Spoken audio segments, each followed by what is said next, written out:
Сәлем достар, қош келдіңдер менің каналыма. Бізде бүгін түскі асқа палау. Палауды мен тауықтың етінен пісіруді жөн көрдім. Еттен де пісірсеңіз болады, бірақ егер уақытыңыз аз болса, тауықтан пісірсеңіз, тауық тез піседі. Сіздер білесіңіз менің бройлер тауықтарын өсіретінімді. Міне осы қолдан өсірген тауықтың еті. Тауықтың етін бөлшектеп дайындаймын. Сәбізді де бөлшектедім. Сәбізді үлкен қылып турасаңыз дәмді болады. Жуаны турадым. Сұйық майымды дайындап, мынау міне күрішім. Күріш кез келген сортта пісіре беремін, қарамаймын оған. Енді сұйық маймен жуаны, сұйық майды қазанға құйып, жуаны сарғайғанша қуырып аламын.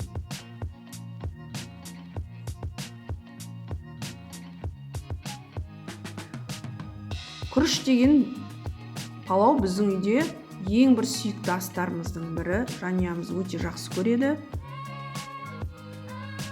Жуа сарғайып қуырылды. Енді тауықты салып, тауықты да қуырамын. Егер сіз 1 килограмм күрішті пісіретін болсаңыз, оған 200-250 грамм сұйық май қолдануға болады. Сәбізді де 1 килограмм қолданасыңыз. Ал ет ол қалауыңызша. Әрине көп болса дәмді болады. Жуа 2-3 жуа қолдануға болады. Міне қуырылған тауықтың үстіне сәбізді салып, тауық пен сәбізді жақсы қуырамын.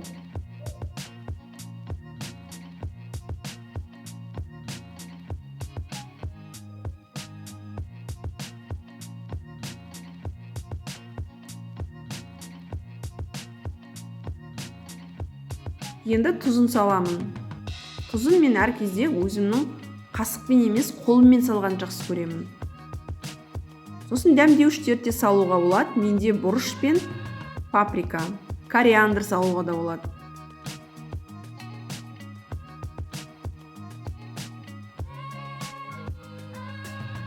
Кішкене қуырылғаннан кейін су құйып қайнатамын. 5 минут қана бұқтырып қоямын қайнауға. Ол уақытта мен күрішімді жуып дайындай беремін. Міне 5 минут өткеннен кейін күрішті саламын.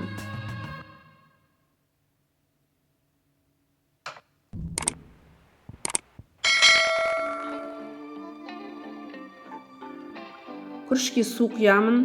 Мен өзім мұздай су құямын. Ол су күріштен 1,5 сантиметр ғана асатындай қыламын. Одан көп құймаймын.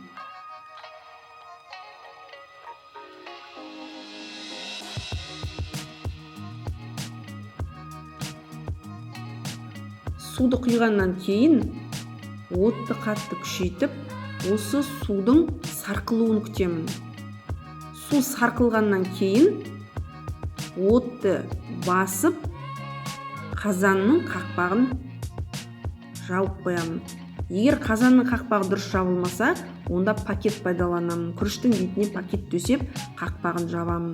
Күріш пісіргенде осы қазанның қақпағы жақсы жабылатындай болу керек. Міне астын отты басқаннан кейін 25 минуттан кейін күріш піседі. Міне уақыт болды 25 минут. Отты өшіріп 5 минут қойдым кішкене бұқтыруға күрішті. Енді міне өте дәмді шашпа палау болды бізде. Иісі қандай керемет еді. Міне күрішті салып, бетіне укроп, петрушка салып, жұқалап туралған жуа салсаңыз да өте дәмді болады. Күрішті аджикамен, әртүрлі ащы салаттармен жесеңіз дәмді болады. Ал сіздерге ас болсын. Пісіріп көріңдер осымен.